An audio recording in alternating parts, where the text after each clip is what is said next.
Segera download Quran Tadabbur, tafsir dalam genggaman Anda. Bulan Ramadan adalah bulan Al-Quran.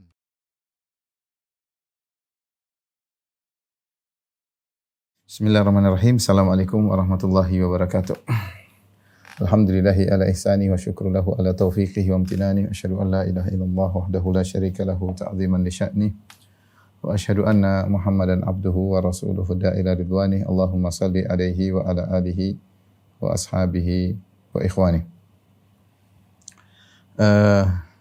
Ikhwan akhwat, para jamaah dari Ma'had Babus Salam yang dirahmati oleh Allah Subhanahu wa taala.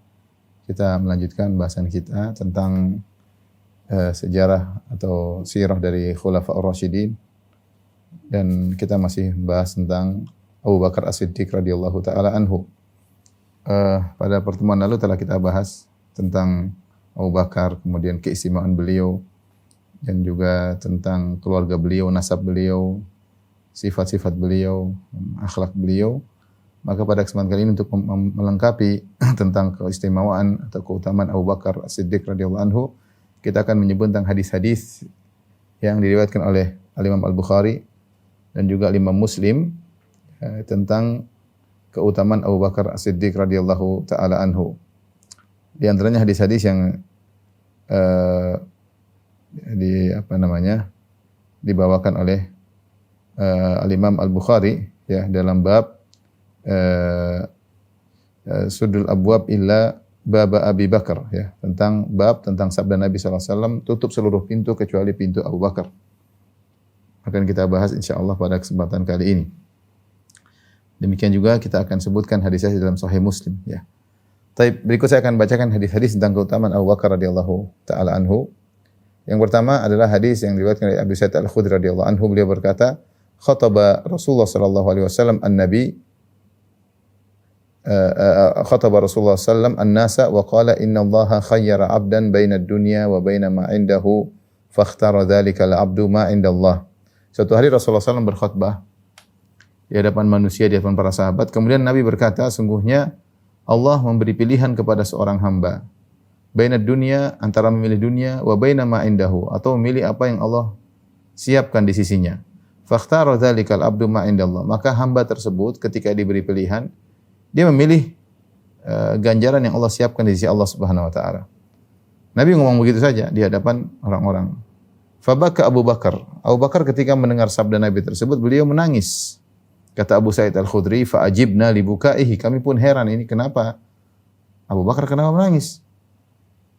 An yukhbira Rasulullah sallallahu alaihi wasallam an abdin khuyyira. Ya. Rasulullah sallallahu mengabarkan kepada Nabi SAW tentang seorang hamba diberi pilihan, disuruh pilih dunia atau pilih akhirat. Kemudian sang hamba memilih akhirat, lantas kenapa Abu Bakar menangis? Apa hubungannya? Ternyata Abu Bakar paham. Fakana Rasulullah SAW huwal mukhayyar. Ternyata Abu Bakar paham yang dimaksud dengan hamba yang disuruh memilih antara dunia atau akhirat adalah Rasulullah SAW sendiri. Apa kata Abu Sa'id Al-Khudri? Wa kana Abu Bakrin a'lamana. Abu Bakar adalah orang yang paling alim di antara kami. Wa qala Rasulullah sallallahu alaihi wasallam. Kemudian Rasulullah SAW berkata, "Inna min amannin nasi alayya fi suhbatihi wa malihi Abu Bakrin." Sungguhnya di antara orang yang paling berjasa kepadaku, amannya itu yang paling memiliki jasa, yang paling membantu Nabi sallallahu alaihi wasallam. Fi suhbatihi, dalam persahabatannya dengannya, wa malihi, dan juga dalam hartanya, dia paling berjasa berkaitan dengan persahabatan, dengan bantuan harta, adalah Abu Bakrin. Jadi Nabi ucapkan menjelang wafatnya Nabi SAW. Walau kuntu muttakhidan khalilan ghairu rabbi, kalau aku boleh mengambil kekasih selain Allah Subhanahu wa taala, latakhadtu Abu Bakrin, aku akan menjadikan Abu Bakar sebagai khalilah, sebagai kekasih. Walakin ukhuwatul Islam wa mawaddatuhu, akan tapi yang boleh bagiku hanyalah persaudaraan sama Islam dan cinta kasih biasa, ya. Khullah, karena khullah adalah derajat cinta yang tertinggi yang Nabi hanya boleh menjadikan Allah sebagai kekasihnya, ya. Kemudian kata Nabi sallallahu alaihi wasallam, la yabqayanna fil masjidi babun illa sudda illa baba Abi Bakrin. Tidak boleh ada satu pintu pun yang yang ada di masjid kecuali ditutup. Yang boleh dibuka hanyalah pintu Abu Bakar radhiyallahu taala anhu. Ini hadis yang diriwayatkan oleh Imam Bukhari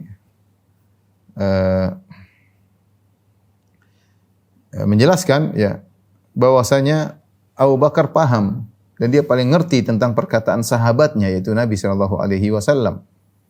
Sehingga ketika Nabi menyampaikan khutbah tersebut yang menangis cuma Abu Bakar sendiri. Menunjukkan dia paling paham dan menunjukkan hatinya sangat lembut. Karena dia tahu Nabi sedang bercintang dirinya. Sungguhnya ada seorang hamba disuruh pilih. Milih dunia atau akhirat. Hamba tersebut milih akhirat. Berarti Nabi akan meninggal dunia. Nabi pilih akhirat. Sebenarnya dalam hadis yang lain bahwasanya tidaklah seorang Nabi pun meninggal dunia akan meninggal dunia kecuali khayyir. Setiap Nabi yang akan meninggal dunia pasti akan diberi pilihan. Ya, dan Nabi ketika mengatakan ada seorang hamba diberi pilihan, dia pilih akhirat, berarti Nabi akan meninggal dunia. Makanya yang paham adalah Abu Bakar. Makanya Abu Sa'id Al-Khudri mengatakan, "Fakana a'lamana." Dia adalah orang yang paling alim di antara kami. Dia orang paling lembut hatinya. Kemudian Abu Bakar menangis di hadapan para sahabat. Nabi SAW melihat kondisi Abu Bakar menangis. Nabi memuji Abu Bakar di hadapan para sahabat. Inna min amanin nas, ya, alayya fi suhbatihi wa malihi, orang yang paling berjasa kepadaku, ya. Yang paling berjasa kepadaku ya, dalam persahabatannya, dalam hartanya adalah Abu Bakar. Ini Nabi memuji Abu Bakar di hadapan para sahabat menjelang wafatnya Nabi. Bahkan kalau aku boleh menjadikan ada seorang kekasih untukku di dunia ini, aku akan menjadi Abu Bakar sebagai kasihku. Tapi tidak boleh. Ya, dalam hadis Inna Allah takhadhani khalilan kama takhadha Ibrahim khalila. Walau kuntu muttakhidan khalilan min ummati la takhadhtu Abu Bakr khalila. Sungguhnya Allah telah menjadikan aku kasih dan aku juga menjadikan Allah sebagai kasih tentunya. Kalau aku boleh mengambil kekasih dari umatku, aku akan menjadi Abu Bakar sebagai kasih. Karena khullah adalah derajat kekasih yang tertinggi, derajat cinta yang tertinggi. Dan ini tidak boleh bersekutu dalamnya hanya Allah dan Nabi sallallahu alaihi wasallam dan Allah dan Ibrahim. Jadi Nabi tidak boleh mengambil kekasih selain Allah Subhanahu wa taala. Jadi Abu Bakar dipuji oleh Nabi sallallahu alaihi wasallam di hadapan para sahabat. Karena Abu Bakar imannya kuat ya. Jadi dalil bahwasanya kita boleh muji seorang kalau kita tahu dia tidak makan puji, kita tahu dia tidak mudah riya ya. Lain halnya kalau orang tersebut mudah riya, mudah sombong, mudah ujub, maka jangan muji di hadapannya. Ya. Kemudian Rasulullah SAW mengatakan semua pintu-pintu yang ada di Masjid Nabawi semuanya ditutup kecuali pintu Abu Bakar. Jadi dulu Masjid Nabawi ada pintu-pintu yang nyambung juga dengan pintu menuju ke rumah sahabat-sahabat ya. Jadi ada pintu umum. Jadi misalnya tempat dinding Masjid Nabawi, ada pintu yang umum semua orang bisa masuk dan ada yang pintunya kalau dibuka langsung nyambung ke pintu menuju ke rumah sebagian sahabat. Di antaranya yang menuju ke rumah Abu Bakar radhiyallahu taala anhu ya. Maka Nabi menyuruh seluruh pintu tutup. Pintu-pintu yang langsung mengarah kepada rumah-rumah sebagian sahabat ditutup. Kecuali pintu yang menuju ke rumah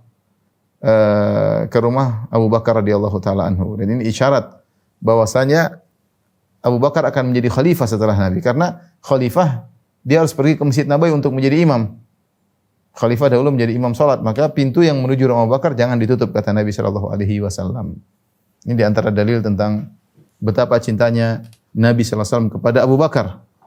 Makanya saking cintanya kepada Abu Bakar, Nabi mengatakan kalau saya boleh mengangkat Abu Bakar sebagai kekasih, aku akan menjadikan dia kekasih, tapi tidak boleh. Hanyalah persaudaraan dalam Islam dan kecintaan biasa, mawaddatuhu. Taib.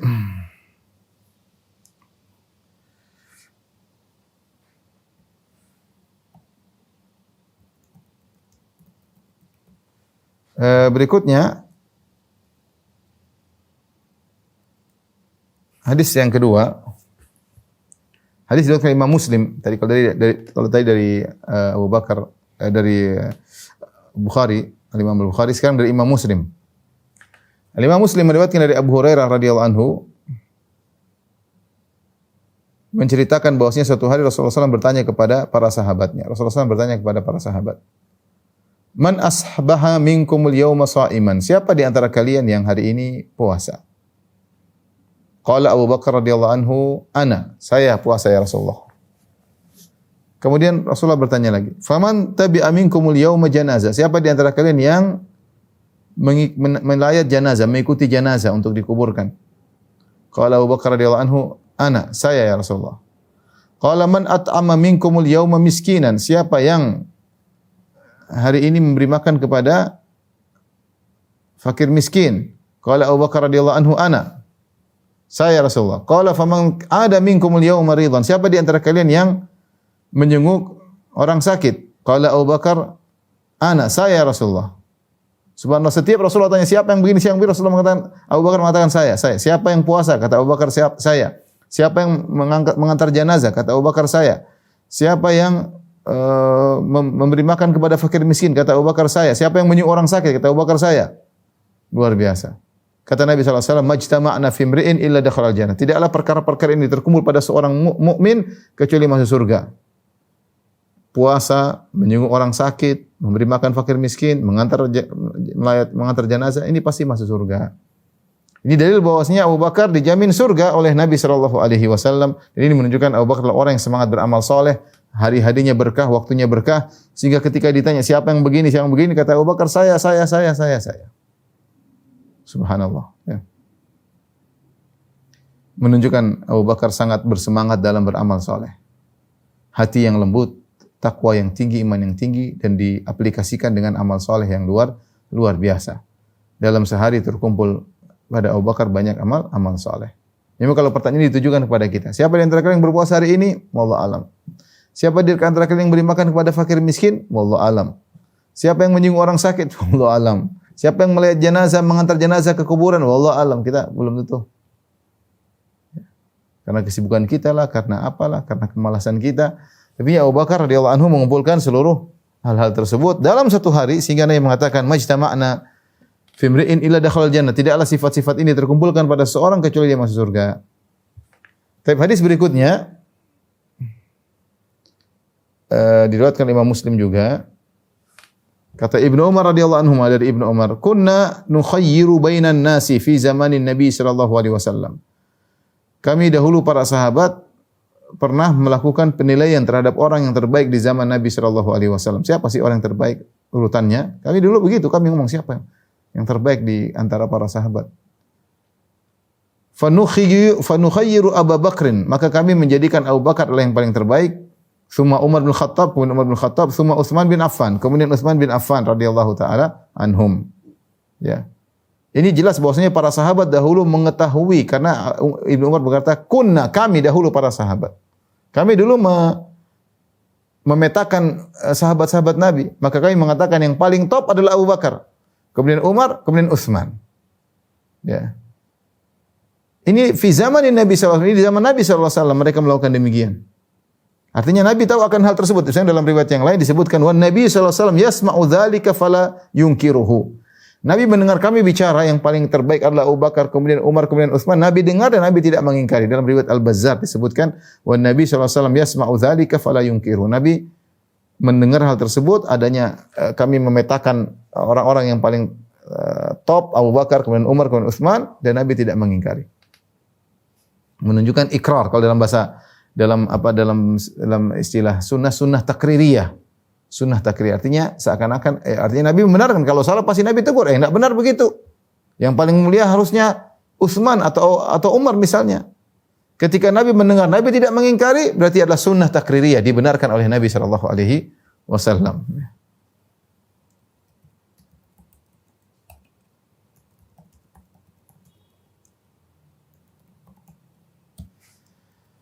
Baik, secara umum tidak ada khilaf di kalangan para ulama, ya, bahwasanya Abu Bakar paling utama, kemudian Umar. Jadi nomor 1 Abu Bakar, nomor 2 Umar. Adapun nomor 3 memang ada khilaf. Ada khilaf. Apakah nomor 3 ini adalah Utsman ataukah nomor 3 adalah Ali? Jadi ada yang berpendapat Abu Bakar, Umar, Utsman, Ali. Ada yang berpendapat Abu Bakar, kemudian Utsman, kemudian Ali. Abu Bakar, Umar, kemudian Ali baru Utsman. Abu Bakar, Umar, Ali baru Utsman. Tapi yang paling mayoritas adalah Abu Bakar, kemudian Umar, kemudian Utsman, baru kemudian Ali. Tetapi tidak ada khilaf di kalangan para ulama, Abu Bakar adalah yang pertama, adalah yang terbaik. Dan itu diucapkan di hadapan Nabi sallallahu alaihi wasallam, Nabi tidak mengingkari. Tapi kita lanjutkan hadis berikutnya. Dari Jubair bin Mut'aim radhiyallahu taala anhu, beliau berkata, "Anna imra'atan atat Rasulullah sallallahu alaihi wasallam fakallamatu fi syai'in fa amaraha bi amrin." Ada seorang wanita datang kepada Nabi sallallahu alaihi wasallam, dia berbicara kepada Nabi tentang suatu perkara, bertanya, maka Nabi menyuruh dia untuk melakukan sesuatu. Fa amara bi amrin. Kalau begitu lakukanlah ini. Faqalat, kemudian wanita ini berkata, "Ara'aita ya Rasulullah illam ajidka?" Ya Rasulullah, bagaimana kalau saya nanti balik saya tidak dapat kau lagi? Kau sudah tidak ada. Saya tidak menemukan engkau, bagaimana? Qala illam tajidini fa'ti Abu Bakrin. Kalau kau tidak menemukan aku lagi, maka datangilah Abu Bakar. Zadalan al-Humaydi an Ibrahim an Sa'ad ka'annaha ta'anil maut. Jubair bin Mut'aim mengatakan seakan-akan wanita ini berkata, "Ya Rasulullah, kalau engkau sudah meninggal, saya mau ke mana?" Seakan-akan demikian. Tapi dia menggunakan lafal, ya, "Ara'aita ya Rasulullah illam ajidka?" Ya Rasulullah, bagaimana menurut Anda jika aku tidak mendapati engkau lagi? Maksudnya, bagaimana kalau kau sudah meninggal setelah ini? Apa yang harus aku lakukan? Kemana aku harus pergi? Kata Nabi, "Illam tajidini," kalau kau tidak mendapati aku, fa'ti Abu Bakrin, datanglah Abu Bakar. Ini dalil bahwasanya Abu Bakar adalah orang yang ditunjuk kalau Nabi ada apa-apa maka ke Abu Bakar radhiyallahu taala anhu. Dari sini timbul khilaf di kalangan para ulama, apakah pengangkatan Abu Bakar sebagai khalifah setelah wafatnya Nabi sallallahu alaihi wasallam itu dengan nas atau dengan isyarat? Dengan nas itu maksudnya Nabi menyatakan secara detail, kalau saya meninggal yang jadi khalifah adalah Abu Bakar. Apakah nas ataukah isyarat-isyarat saja? Sebagian ulama mengatakan nas. Seperti ini contohnya, kata mereka ini nas. Pertanyaan jelas, ya Rasulullah, kalau engkau meninggal aku kemana? Ke Abu Bakar. Berarti nas dari Nabi tegas bahwasanya Abu Bakar adalah khalifah. Tapi yang benar Allah alam bisawab bahwasanya Nabi tidak pernah menaskan siapa yang menjadi khalifah setelah wafatnya Nabi SAW, tapi Nabi memberi isyarat-isyarat. Dan isyarat-isyaratnya banyak sudah kita sebutkan tadi. Di antaranya Nabi SAW mengatakan semua pintu Nabawi tutup kecuali pintu Abu Bakar. Kecuali pintu Abu Bakar. Di antaranya Nabi SAW memuji Abu Bakar menjelang wafatnya. Nabi memuji Abu Bakar di hadapan para sahabat. Kenapa dia tidak puji Umar, tidak puji Ali, tidak puji Utsman? Muji Abu Bakar di hadapan para sahabat. Di antaranya kenapa Nabi SAW ketika sakit yang disuruh jadi imam Abu Bakar. Ini semua isyarat-isyarat tapi sangat kuat menunjukkan Abu Bakar yang berhak menjadi khalifah. Tapi bukan nas, isyarat. Kemudian di antaranya hadis ini. Ketika ada wanita mengatakan, "Ya Rasulullah, kalau Anda meninggal saya pergi ke mana?" Kata Abu Bakar, "Pergilah." Kata Rasulullah, "Ya Rasulullah, kalau engkau meninggal saya ketemu siapa?" Kata Rasulullah, temuilah Abu Bakar." Ini isyarat yang sangat kuat bahwasanya yang menjadi khalifah setelah wafatnya Nabi adalah Abu Bakar radhiyallahu taala anhu.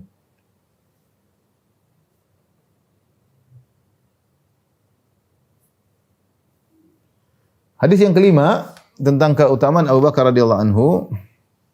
Hadis diriwayatkan Imam Al-Bukhari dari Ammar bin Yasir radhiyallahu taala anhu. Ra'aitu Rasulullah sallallahu alaihi wasallam wa ma'ahu illa khamsatu a'bud. Aku melihat Rasulullah sallallahu alaihi wasallam dan apa yang bersama dengan beliau yaitu hanyalah lima budak. Wa imra'atani wa Abu Bakar, dan dua orang wanita dan Abu Bakar. Ya.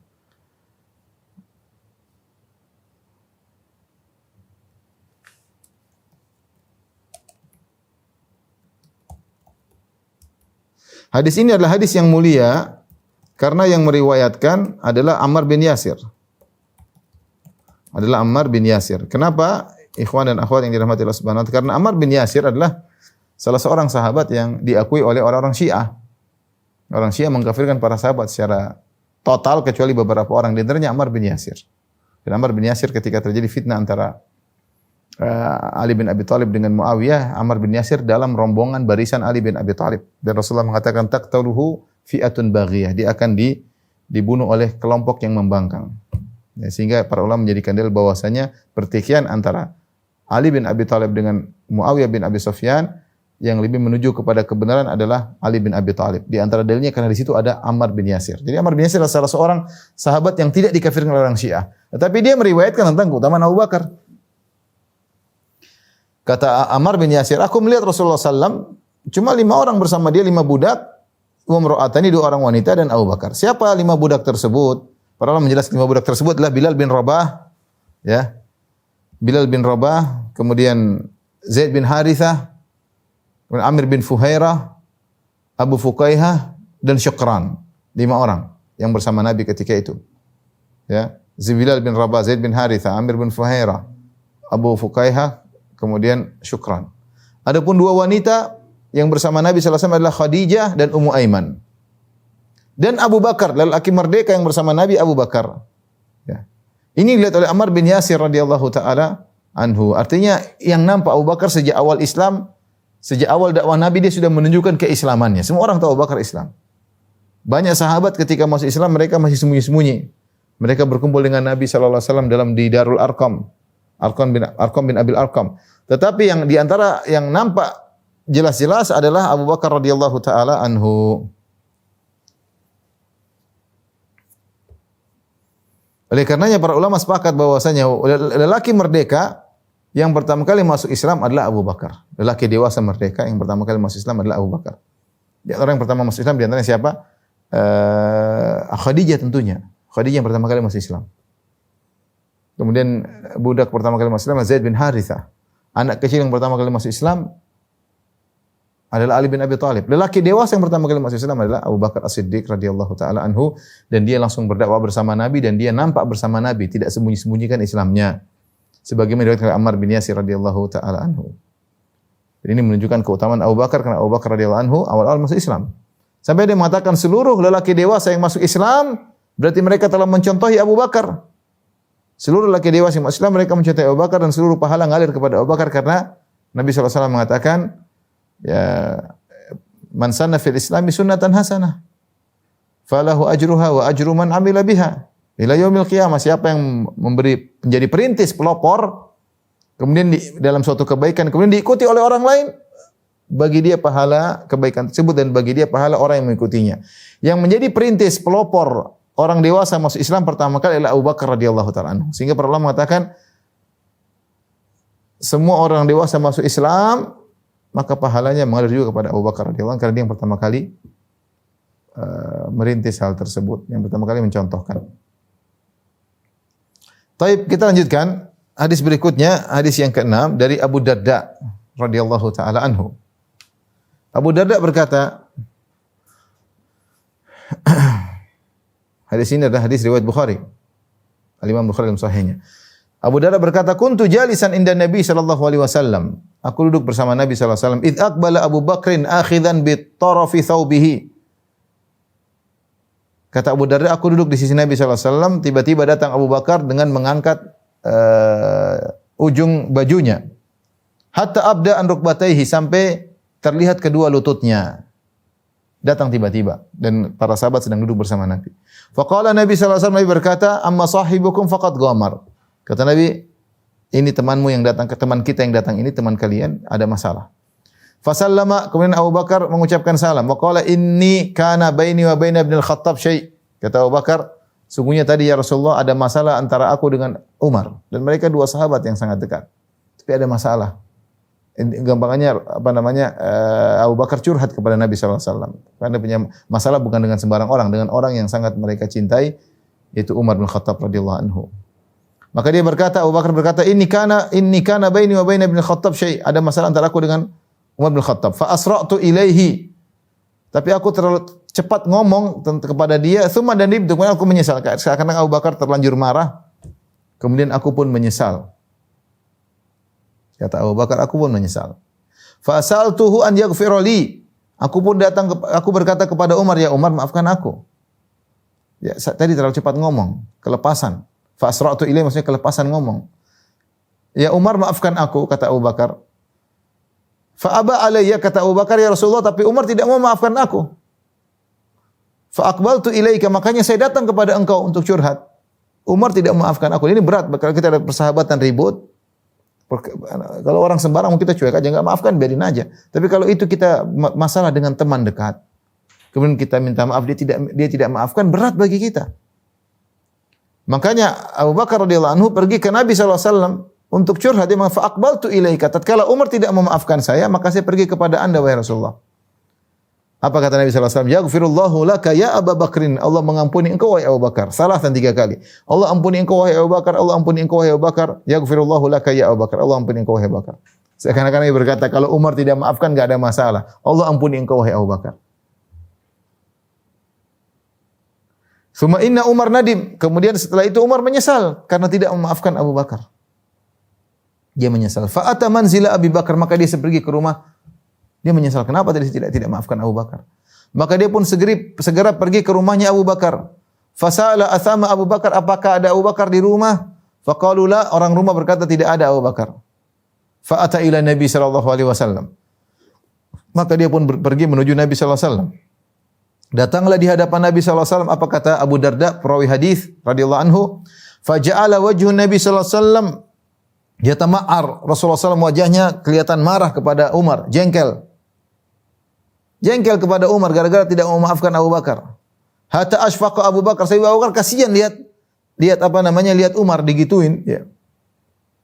Fajatha ala rukbatayhi, kemudian Abu Bakar pun turun, kemudian dia duduk berlututkan di tanah dengan bertumpu pada dua lututnya. Kemudian Abu Bakar berkata, "Ya Rasulullah, wallahi ana kuntu azlam." Ya Rasulullah, jangan, maksudnya sekarang Abu Bakar berkata, "Ya Rasulullah, jangan kau marah sama Umar. Aku yang salah ya Rasulullah. Aku yang salah." Marratain, "Ya Rasulullah, aku yang salah," kata Abu Bakar. Tapi Nabi SAW tidak peduli. Nabi berkata, sebagai pelajaran bagi para sahabat yang lainnya. Nabi puji Abu Bakar di hadapan para sahabat, di hadapan Umar, di hadapan para sahabat yang lainnya ketika itu. Padahal Abu Bakar berkata, "Ya Rasulullah, aku yang salah ya Rasulullah." Apa kata Nabi SAW? "Inna Allah ba'athani ilaikum." Wahai para sahabatku, ingat ketika aku diutus oleh Allah kepada kalian, fakultum kadzabta, kalian semua bilang Muhammad pendusta.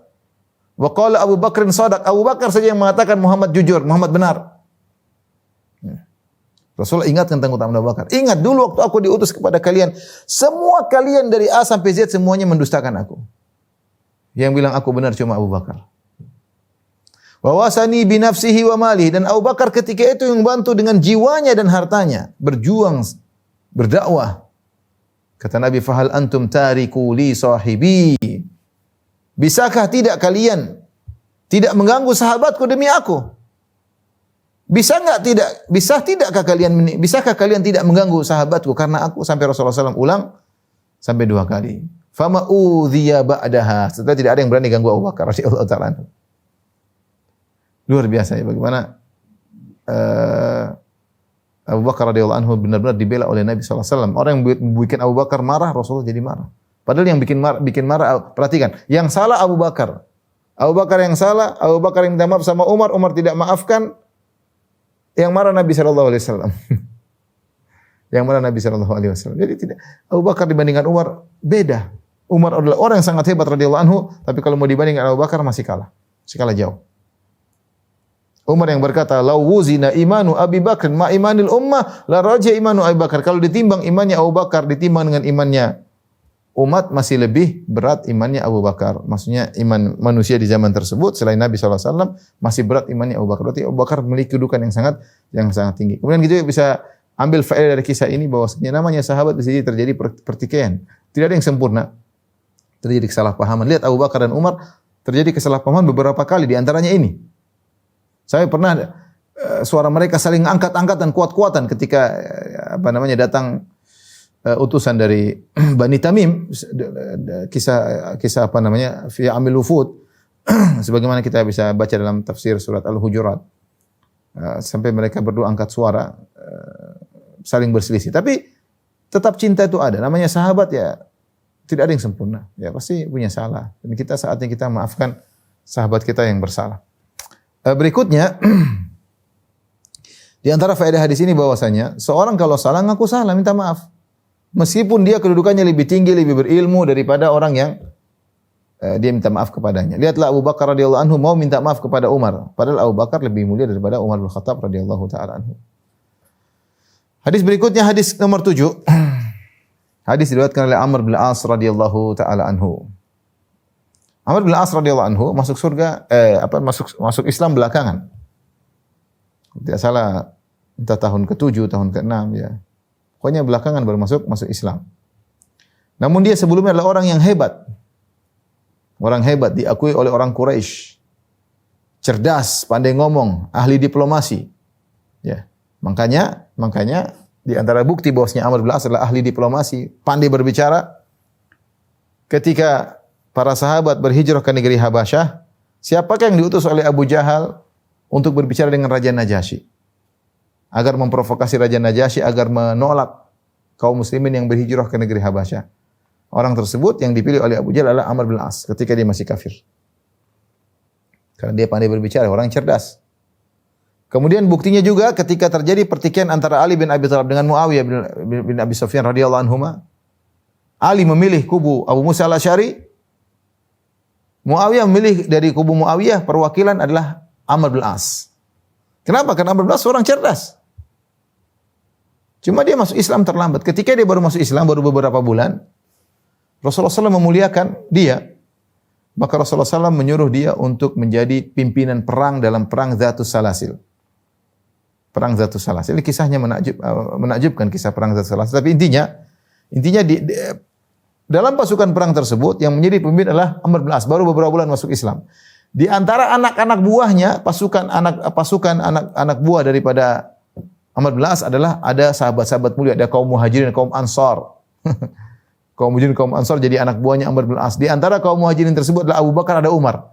Namun Abu Bakar dan Umar tidak pernah protes sama sekali kepada Amr bin As radhiyallahu anhu menjadi pemimpin mereka. Karena Nabi yang tunjuk. Dan Nabi begitu perhatian kepada Amr bin As. Nabi panggil, Nabi angkat dia menjadi pemimpin. Nabi suruh dia jadi pemimpin perang. Nabi perhatian. Padahal dia baru masuk Islam.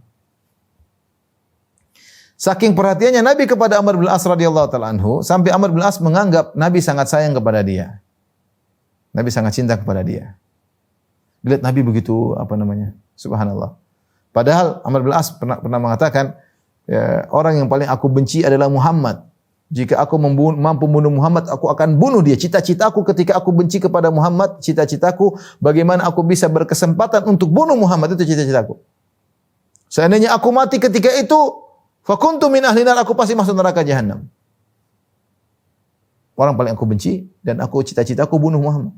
Allah kasih aku hidayah, jadilah Rasulullah orang paling aku cintai. Ya. Intinya Nabi mensikapi Amr bin As dengan sikap yang lembut sampai Amr bin As menyangka dia paling disayang oleh Nabi. Maka dia pingin tahu, makanya dia kepo. Ya gampangnya kalau bahasa kita dia kepo, dia pingin tahu. Radhiyallahu anhu, siapa sih orang yang paling dicintai oleh Nabi? Karena dia merasa Nabi perhatian sama dia. Dia pingin tahu, kepo. Maka Amr bin As ini cerita sendiri. Fa'ataituhu, aku pun datang kepada Nabi SAW. Fakultu, aku berkata, ayun nasi ahabbu ilaik. Dia ingin tahu, ya Rasulullah, siapa sih orang yang paling kau cintai? Sejauh mana kedudukannya di hati Nabi, dia ingin tahu. Ya Rasulullah, siapa sih orang yang paling kau cintai? Kata Rasulullah SAW, Aisyah. Aisyah. Amr bin As mengatakan, maksudnya bukan perempuan. Qultu minar rijal. Siapakah lelaki yang paling kau cintai?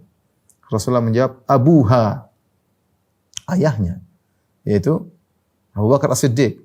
Aku bertanya lagi, Thumma man? Kemudian setelah itu siapa? Qala Umar, setelah itu Umar.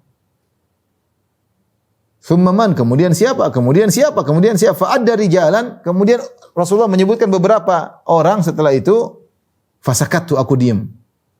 Aku tidak tanya lagi. Kenapa aku tidak tanya lagi? Kata Amr bin As, makhafata an yaj'alani fi akhirim. Aku khawatir aku adalah orang yang paling terakhir dicintai oleh Nabi sallallahu alaihi wasallam. Ya.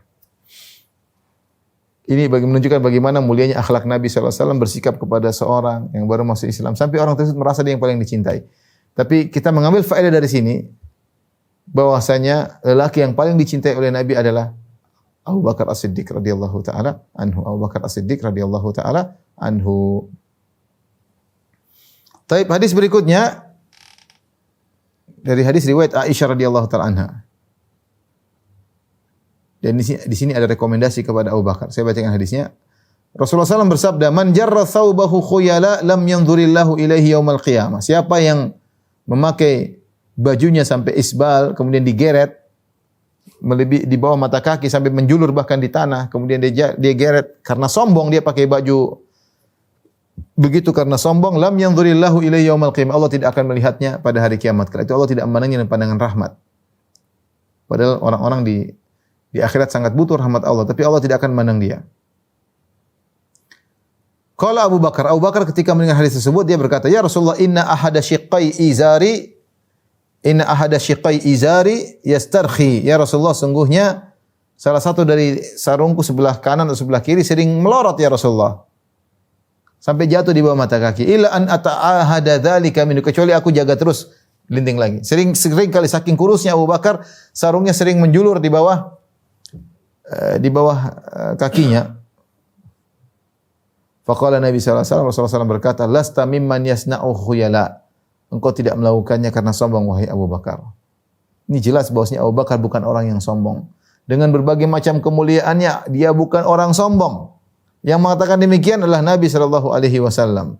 Kalau Abu Bakar mau sombong, dia bisa sombong dengan ilmunya, dia bisa sombong dengan nasabnya, dia bisa sombong dengan fisiknya, dia bisa sombong dengan hartanya, dia bisa sombong dengan jasanya kepada Nabi.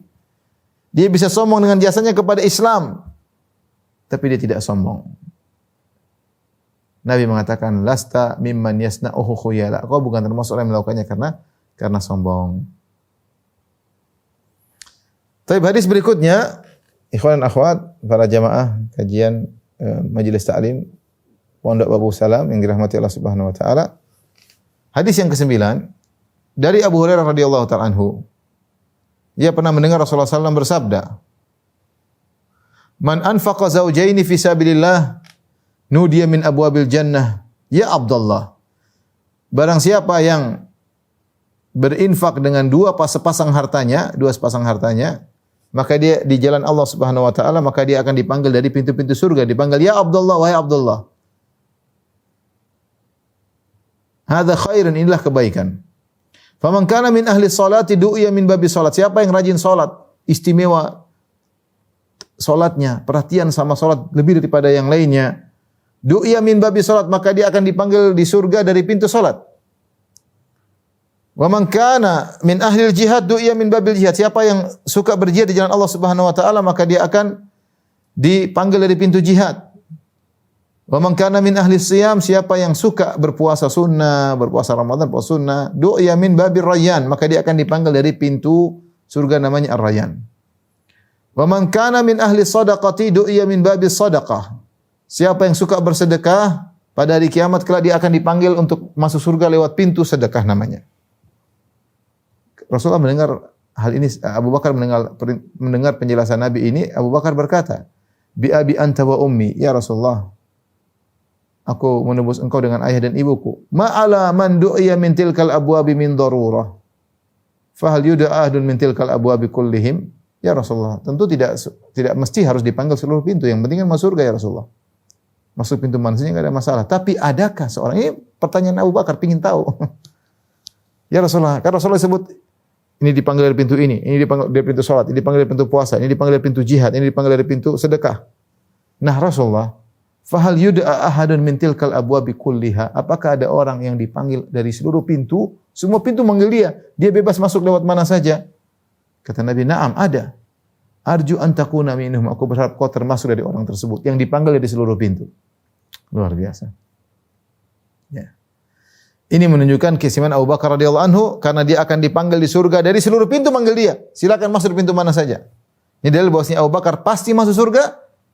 Sebagaimana Rasulullah SAW pernah menyatakan 10 orang di jalan masuk surga, al-mubasysyiruna bil jannah. 10 orang di jalan masuk surga, yang pertama kata Rasulullah Abu Bakar. Hadis ini juga menunjukkan Abu Bakar pasti masuk surga, dan dia cara masuk surga dengan dimuliakan, dengan dipanggil dari seluruh pintu. Ya Abu Bakar kemari, ya Abu Bakar kemari. Seluruh pintu manggil Abu Bakar. Di antara kemuliaan Abu Bakar, hadis tentang kisah-kisah wafatnya Nabi sallallahu alaihi wasallam, di mana Abu Bakar yang bisa menjelaskan kepada para sahabat bahwasanya Rasulullah SAW sudah meninggal. Sahabat kayak sulit menerima wafatnya Nabi, terutama Umar. Umar sulit menerima Nabi sudah wafat karena saking cintanya kepada Nabi sallallahu alaihi wasallam. Abu Bakar yang tegar menjelaskan Nabi sudah meninggal. Ketika Rasulullah SAW wafat, Abu Bakar tidak sedang berada di tengah kota, di kota Madinah. Abu Bakar sedang berada di kampungnya, ya, itu di Sunnah. Aisyah radhiyallahu anha berkata, "Anna Abu Bakrin radhiyallahu anhu aqbala ala farasin min maskanihi bis Sunnah." Abu Bakar datang, naik kudanya, datang dari tempat tinggalnya di Sunnah. Itu ketika Rasulullah SAW wafat. Hatta nazala, sampai beliau pun turun dari kudanya, fadakhalal masjid. Dia masuk masjid. Falam yukalliman nas. Rasulullah lihat orang-orang lagi heboh, semua lagi di bawah kendali Umar. Umar lagi marah. Dia biarin aja. Hatta dakhala ala Aisyah, orang bijak sebenarnya. Tenang, Abu Bakar tidak langsung responsif langsung. Dia lihat dulu kondisinya begini, dia masuk ke rumah Aisyah, tempat jasadnya Nabi sallallahu alaihi wasallam. Fatayammama Rasulullah sallallahu alaihi wasallam wa mughashshan bi thawbi hibarah. Maka dia pun segera menuju kepada jasad mayat Nabi sallallahu alaihi wasallam, sementara jasad Nabi sallallahu alaihi wasallam sedang tertutup dengan sebuah kain dari hibarah.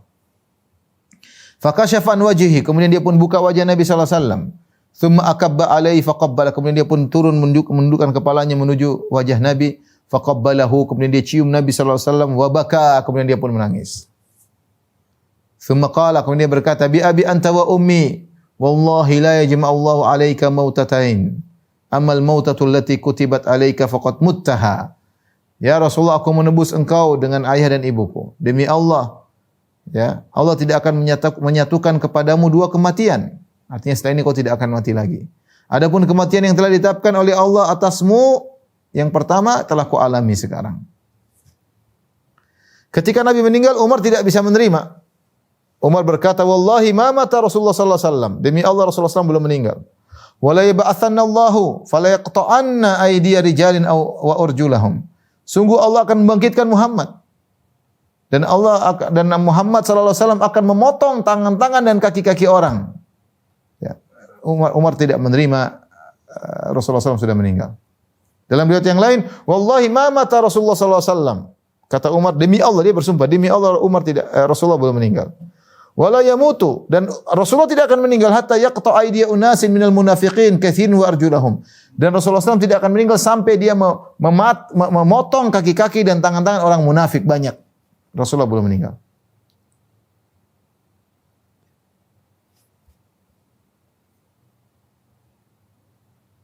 Kata Umar, wallahi ma kana yaqa'u fi nafsi illa dzak. Demi Allah, ketika itu terjadi, tidak ada terbetik dalam hatiku kecuali itu. Rasulullah belum meninggal, dia akan bangkit lagi, akan dibangkit oleh Allah, dan dia akan memotong kaki-kaki dan tangan-tangan orang munafik.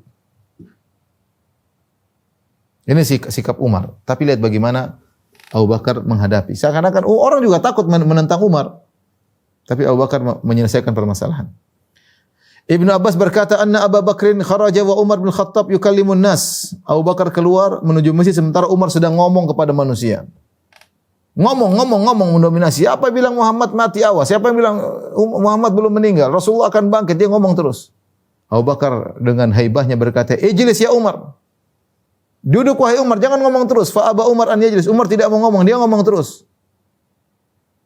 Tapi karena Abu Bakar lebih karismatik, semua orang meninggalkan Umar menuju Abu Bakar. Orang-orang di masjid semua menuju Abu Bakar. Wa taraku Umar, mereka tinggalkan Umar.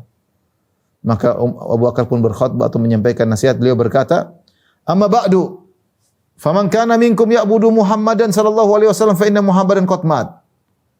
Kemudian daripada itu, siapa di antara kalian yang menyembah Muhammad, sungguhnya Muhammad telah meninggal. Wa man kana minkum ya'budullah fa innallaha hayyun la yamut. Siapa di antara kalian menyembah Allah, sungguhnya Allah Maha hidup dan tidak mati.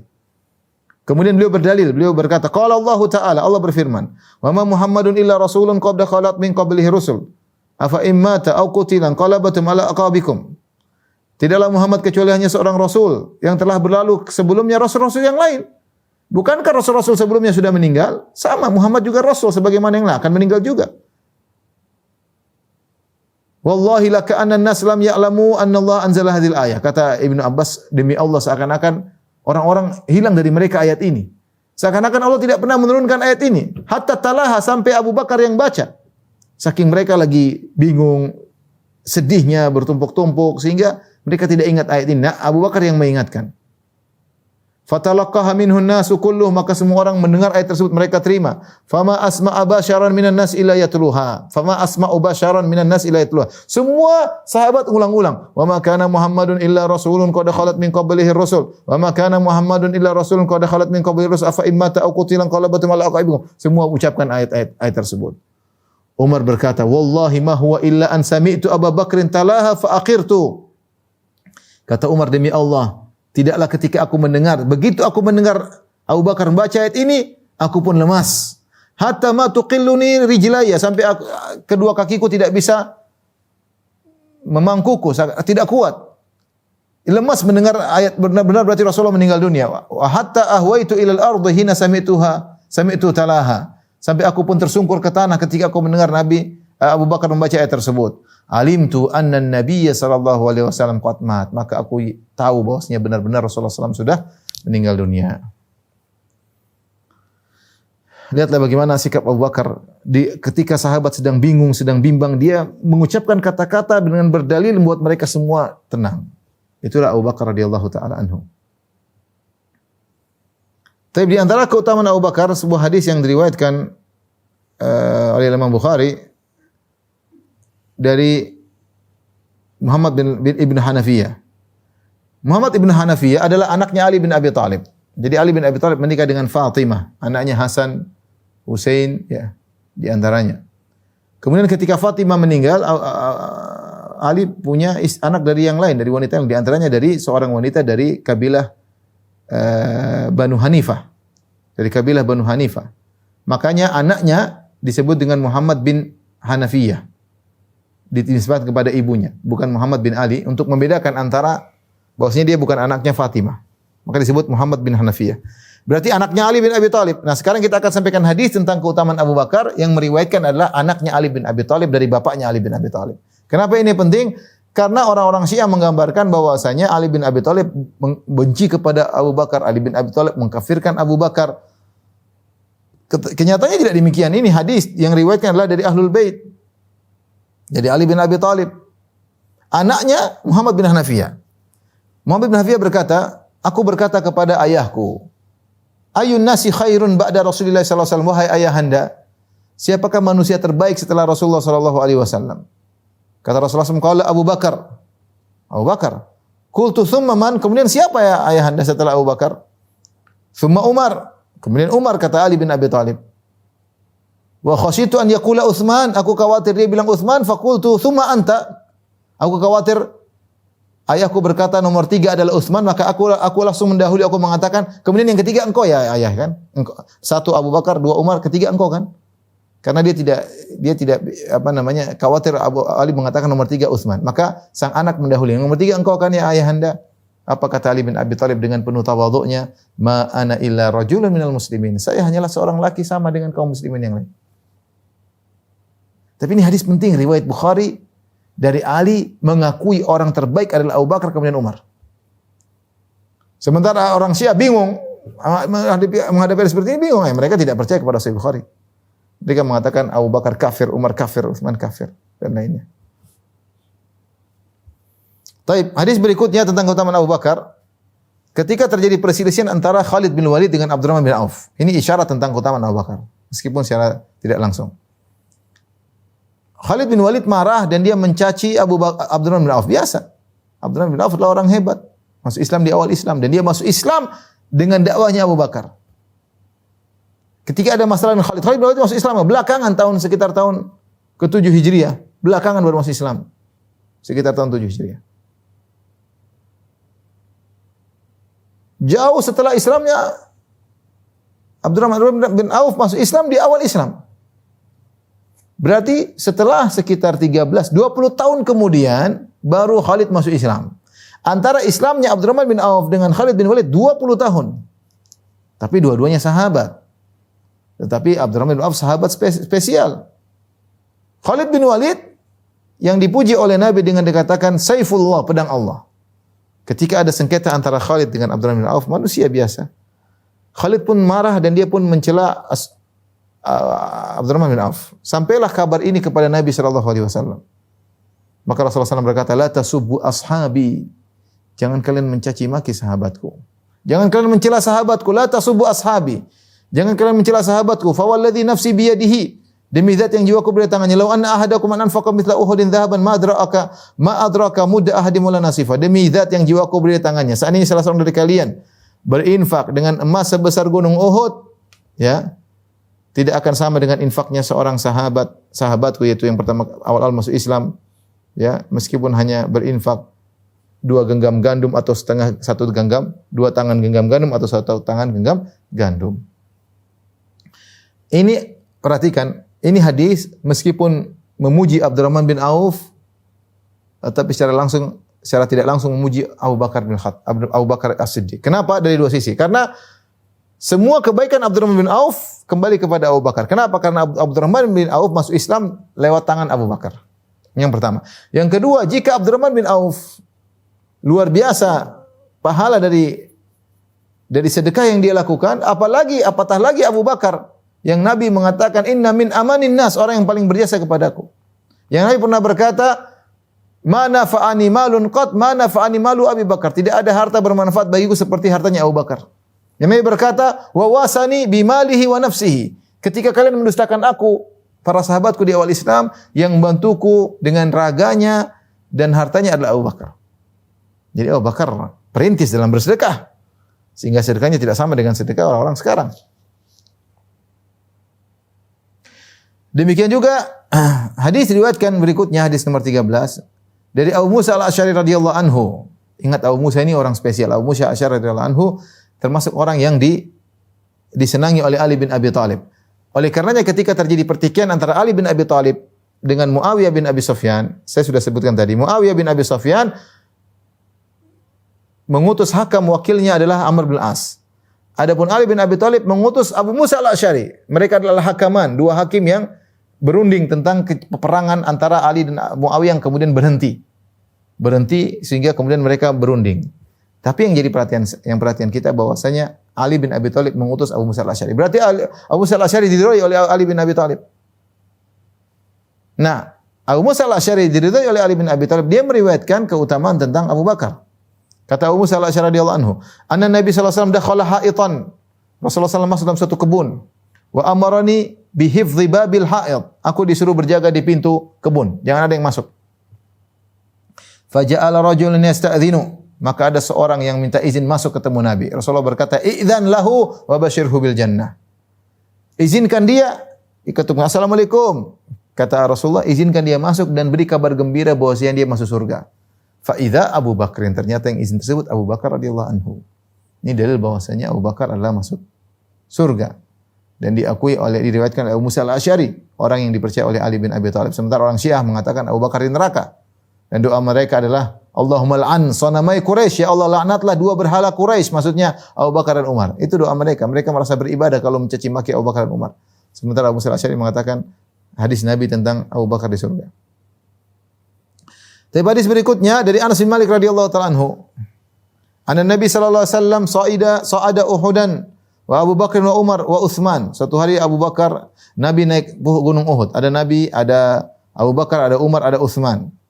Farajafa bihim, maka tiba-tiba gunung Uhud bergetar. Faqala, Nabi sallallahu alaihi wasallam berkata, "Uthbut ya Uhud.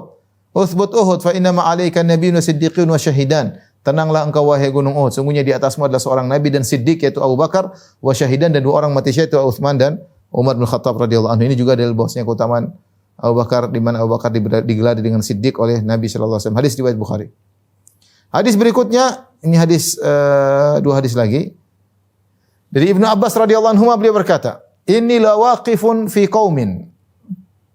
Ketika Umar tertikam kemudian diletakkan di atas tempat tidurnya, maka orang banyak datang dan aku berdiri di tengah-tengah orang-orang. Fada Allah li Umar, mereka pun berdoa kepada Allah untuk Umar bin Khattab. Sementara dia sudah diletakkan di atas, waqad wudi'a ala sariri. Idza rajulun min khalfi, tiba-tiba ada orang nerobos. Ini rame melihat Umar. Tiba-tiba ada orang nerobos dari belakangku. Wa qad wada'a mirfaqahu ala mankibi. Kemudian dia meletakkan tangannya, sikunya di atas pundakku. Orang ini siapa ini? Datang-datang ke Ibnu Abbas, nyelonong dari datang masuk menembus barisan, kemudian letakkan tangannya di atas pundakku. Yaqulu rahimakallah. Lihat. Ternyata orang ini Ali bin Abi Thalib. Orang ini berkata kepada Umar, semoga Allah merahmatimu. In kuntu la arju an yaj'alakallahu ma'a sahibaiki. Aku berharap Allah Subhanahu wa taala menjadikan engkau bersama dua sahabat, maksudnya Nabi dan Abu Bakar. Li'anni katsiran ma kuntu asma'u, karena aku sering sekali mendengar. Bayangkan Ali berkata, karena aku sering mendengar Rasulullah SAW berkata, kuntu Abu Bakar wa Umar, aku bersama Abu Bakar dan Umar. Wa fa'altu Abu Bakar wa Umar, aku melakukan bersama Abu Bakar dan Umar. Aku kerja ini bersama Abu Bakar dan Umar. Wa antalaqtu Abu Bakar dan Umar, Aku keluar bersama Abu Bakar dan Umar. Rasulullah sering nyebut saya Abu Bakar dan Umar, saya Abu Bakar dan Umar, saya Abu Bakar dan Umar. Jadi 3 sahabat sejoli. 3 sahabat serangkai. Nabi SAW, Abu Bakar dan Umar. Fa in kuntu la arju an yaj'alaka Allahu ma'ahuma. Aku berharap Allah menjadikan engkau bersama mereka berdua. Kata Ibnu Abbas, faltafattu, aku lihat siapa orang ini, fa idza huwa Ali bin Abi Thalib, ternyata Ali bin Abi Thalib. Ini hadis juga menakjubkan. Yang riwayatkan Ahlul Bait. Ibnu Abbas siapa? Ibnu Abbas adalah sepupunya Nabi. Ali bin Abi Thalib juga sepupunya Nabi sekaligus mantunya Nabi. Ali bin Abi Thalib yang diagung-agungkan oleh orang Syiah, Ahlul Bait ternyata memuji Umar, ternyata memuji Abu Bakar radhiyallahu taala anhu. Hadis terakhir, ikhwan dan akhwat yang dirahmati Allah Subhanahu wa taala, para jemaah Majelis Ta'lim Babu Salam yang dirahmati Allah Subhanahu wa taala. Dari Urwah bin Zubair radhiyallahu anhu. Imam Bukhari meriwayatkan dari Urwah bin Zubair. Ia berkata, "Sa'altu Abdullah bin Amr." Kata Urwah bin Zubair, aku bertanya kepada Abdullah bin Amr bin As. An asyaddi ma sana'al musyrikuna bi Rasulillah sallallahu alaihi wasallam. Tentang orang tentang perkara yang paling berat yang dilakukan oleh kaum musyrikin kepada Nabi. Apa sih perkara paling parah yang pernah dilakukan oleh kaum musyrikin kepada Nabi sallallahu alaihi wasallam? Qala ra'aitu Uqbah bin Abi Mu'aid. Kata Abdullah bin Amr, aku melihat Uqbah bin Abi Mu'aid. Ja'a ila Nabi sallallahu alaihi wasallam wa huwa yusalli. Dia datang kepada Nabi, Nabi sedang salat. Fa wada'a rida'ahu fi unuqihi. Rasulullah sedang salat. Allahu Akbar. Tahu-tahu Abdullah bin Amr, tahu-tahu Uqbah bin Abi Mu'aid lepaskan selendangnya, dia taruh di leher Nabi. Fa khanaqahu bi, kemudian dia cekek Nabi dengan apa namanya selendangnya tersebut. Khankan syadidan, dengan cekekan yang keras. Fa ja'a Abu Bakar pun datang. Hatta dafa'u anhu, kemudian Abu Bakar dorong itu Uqbah bin Abi Mu'aid. Faqala, kemudian dia baca, ataqtuluna rajulan an yaqula rabbi Allah. Kau ingin bunuh seorang yang berkata Rabbku adalah Allah. Wa qad ja'akum bil bayyinati min rabbikum, sementara dia telah datang dengan bukti dari Rabb kalian. Ini hadis riwayat Bukhari juga. Dengan demikian ini menunjukkan bahwasanya Abu Bakar berani ketika Nabi diganggu, dia membela Nabi sallallahu alaihi wasallam, dia tidak peduli berapa orang sekeliling dia, yang penting dia bela Nabi sallallahu alaihi wasallam, bahkan dia nasihati. Dia mengatakan, apa kalian bunuh seorang yang mengatakan Tuhanku adalah Allah? Padahal dia telah membawa bukti kebenaran dari Rabb-Nya. Ini di antara hadis-hadis tentang keutamaan Abu Bakar, tentunya hadis sangat banyak, tapi kita pilihkan yang diriwayatkan oleh Imam Bukhari dan Imam Muslim. Adapun hadis-hadis luar Imam Bukhari dan Imam Muslim sangat banyak. Wallahu a'lam bishawab. Demikian apa yang bisa kami sampaikan. Semoga bermanfaat kepada jamaah Majelis Ta'lim Babu Salam. Insyaallah kita lanjutkan pada kesempatan berikutnya. Wabillahi taufiq wal hidayah. Assalamualaikum warahmatullahi wabarakatuh.